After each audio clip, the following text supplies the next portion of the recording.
What is desire? Dzire क्या है?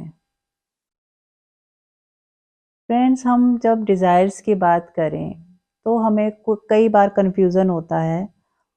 कुछ डिजायर्स को हम अच्छा मानते हैं, कुछ को खराब मानते हैं, कुछ को किसी से छूटना चाहते हैं, किसी को और पैदा कर लेते हैं। तो थोड़ा सा हम विस्तार से समझने की कोशिश करेंगे कि डिजायर्स कौन सी ज़रूरी हैं और कौन सी व्यर्थ हैं, और क्या करना है और क्या नहीं करना है। तो फ्रेंड्स, एक तो होती हैं आवश्यकताएं।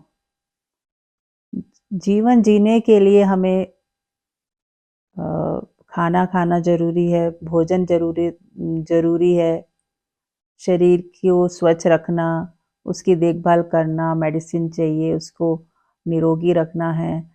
तो ये जो छोटी-छोटी ज़रूरतें हैं, इसको हम इच्छाएँ और वासनाओं की कैटेगरी में नहीं ला सकते, क्योंकि ये सर्वाइवल वाली आवश्यकताएँ हैं। हमें एक छोटा-सा घर चाहिए साफ-सुथरा, और उसके लिए हमें जो ज़रूरी सामान है वो भी चाहिए। किसी के लिए गाड़ी खरीदना भी आवश्यकता हो सकती है, क्योंकि उसे कहीं दूर जा उसकी दुकान कहीं दूर है, उसे ज़रूरत है ताकि वो टाइम से पहुँच पाए। तो आवश्यकताएँ भी, जो नेसेसिटीज़ हैं, वो भी हमारी सबकी अलग-अलग हो सकती हैं, और वो हमें खुद ही तय करना है कि ये बाउंड्री लाइन हमें खुद तय करनी है कि कौन-सी तो हमारी आवश्यकताएँ हैं, जो बहुत ज़रूरी है हमारे सुखपूर्वक जीवन बिताने के लिए। और दूसरा है वासनाएँ। वासनाएँ और इच्छाएँ कब हमें दुःख देने लगती हैं, जब हमें वो एक लालच उसमें पकड़ जाता है, लोभ पकड़ जाता है। यानी कि अगर मेरे पास एक गाड़ी है जो ज़रूरत थी, नेसेसिटीज़ थी, लेकिन अगर हम अ, किसी को देखा-देखी, यदि किसी के पास 2 हैं गाड़ियाँ, तो मैं भी सोचूँ कि मैं भी अब एक की जगह 2 ले लूँ, और मेरे पास वो उतने पैसे भी ना हों और मैं पागलों की तरह उसके लिए प्रयास करूँ और कहीं से लोन लेके, कर्जा लेके भी जैसे-तैसे दूसरी गाड़ी भी खरीद के ले आऊँ। तो इस तरह के पागलपन में पड़ना, ये हमारी वासना बन गई, ये हमारी नेसेसिटी नहीं थी, इसके बिना भी आराम से काम चल सकता था। तो फ्रेंड्स, फिजूल खर्ची और वासनाएँ वो हैं जिनके बिना भी हम आराम से जी सकते थे, आराम से जी सकते हैं, और उसके बिना काम आराम से चल सकता है। लेकिन हमारे दिमाग में एक इच्छा पैदा हो गई किसी को देखकर, या किसी से कुछ सुनकर एक इच्छा पैदा हो गई, और फिर हम उस इच्छा को पूरा करने के लिए खूब मेहनत कर रहे हैं, परेशान हो रहे हैं, और वो इच्छा यदि पूरी नहीं हो रही तो हमें दुखी-सुखी हो रहे हैं। और यदि पूरी हो जाए, किसी तरह खींच-तान के हमने पूरी कर ली, फिर उसके बाद कष्ट भोग रहे हैं। अगर हमने ईएमआई पे कोई चीज़ ले ली है, तो हम उसकी चुकाने में ही लगे हैं, किस्त चुकाने का इतना बड़ा टेंशन आ गया है कि कई सालों तक हमें अब किस्तें भरनी हैं। फिर वो चीज़ चोरी ना हो जाए, टूट ना जाए, वो सब अलग चीज़ें तो हैं ही साथ में।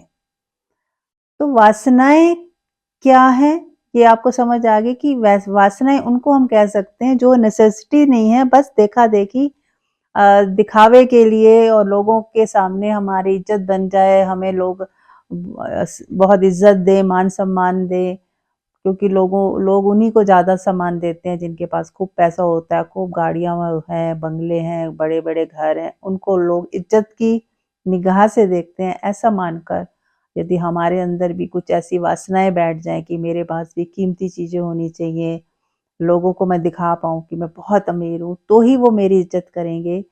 तो इस तरह के दृष्टिकोण से जो पैदा होती हैं चीज़ें, वो जो है हमें हमारे को परेशान करती हैं, और हमारे को गलत रास्ते पे हमें ले जाती हैं। तो फ्रेंड्स, हमें किसी को देखकर अपना घर नहीं जला लेना, किसी को देख के हमें किसी भी तरह के कॉम्पिटिशन में, किसी तरह की दौड़ में नहीं पड़ जाना। जितना हमारे पास है, वो कहते हैं ना, जितनी चादर है उतना पैर पसारें। तो जितना हमारे पास सुविधाएँ हैं, जितने पैसे हैं, उसी हिसाब से हम अपनी सुख-सुविधाओं को देखें कि हम कितना खर्च करना है, कितना नहीं करना है, जिसमें आपका सुकून बना रहे, शांति बनी रहे, और बहुत कुछ सेविंग भी हो, ताकि आप 20-25% आपकी जो भी इनकम है उसे आप सेविंग में लगाएं, सेविंग करें और उसको कहीं अच्छी जगह पे इन्वेस्ट करें।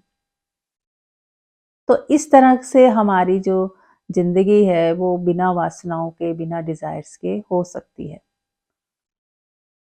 अब एक और बिंदु दूसरा है जो स्पिरिचुअलिटी का है, वो ये है कि हम कई बार बाहर संसारिक जो चीज़ें हैं, वस्तुएँ हैं, वहाँ से तो वासनाएँ हटा लेते हैं। हमें पद की इच्छा भी नहीं रहती कि मैं ये बन जाऊँ, वो बन जाऊँ, डॉक्टर बन जाऊँ, वकील बन जाऊँ, उसके बाद फिर राष्ट्रपति तक मेरा पद बढ़ता जाए, मेरा एम्पायर खड़ा हो जाए। इस तरह की भी जो वासनाएँ हैं, यानी कि अगर मेरे पास एक इनकम थी, मान लो मुझे मेरे को 30,000 में मेरा काम चल जाता है, लेकिन मेरी डिज़ायर हो कि मुझे 30 लाख चाहिए या मुझे लाखों रुपए कमाने हैं, तो एक दौड़, व्यर्थ की दौड़ में हम पड़ गए। यदि हमारा काम 30 पे चल जाता है और फिर हमें 60 मिल जाते हैं या 1 लाख मिल जाता है, तो इनफ है।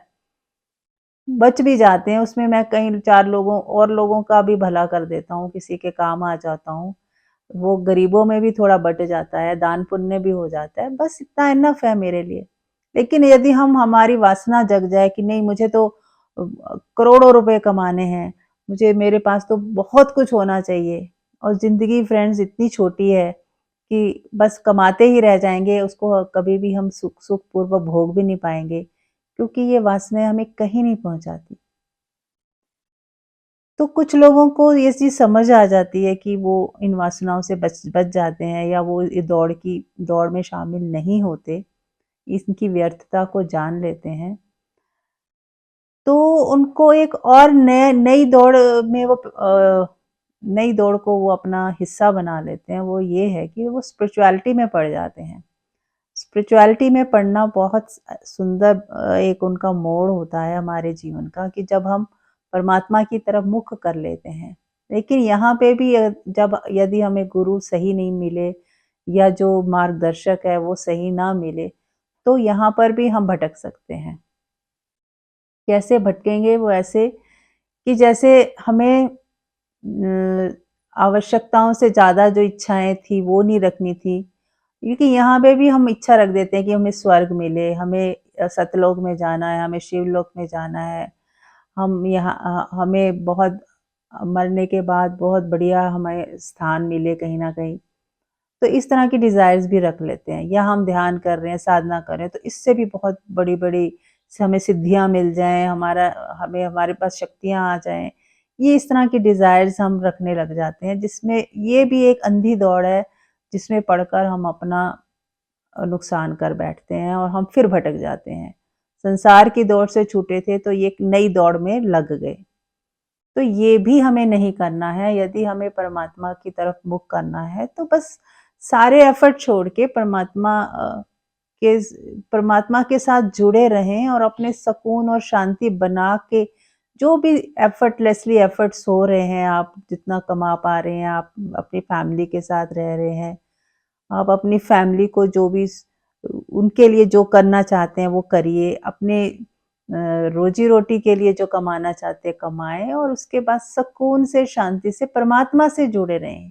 किसी शक्तियों की दौड़ में, किसी तरह की कोई स्वर्ग पाना है या कुछ और सतलोक या वैकुंठ लोक पाना है, इस दौड़ में ना रहें। और फिर कुछ लोग माला जपते हैं, तो माला जपने में भी हिसाब-किताब है कि मैंने इतनी मालाएँ जप ली, मैंने इतने पाठ कर लिए, अब मुझे इतने करने हैं, इतने मंत्र जाप करूँगी तो मैं सिद्ध हो जाऊँगी, मंत्र सिद्ध हो जाएगा, फिर मैं जो बोलूँगी वो ही होने लग जाएगा। इस तरह की दौड़ में कुछ लोग शामिल हो जाते हैं।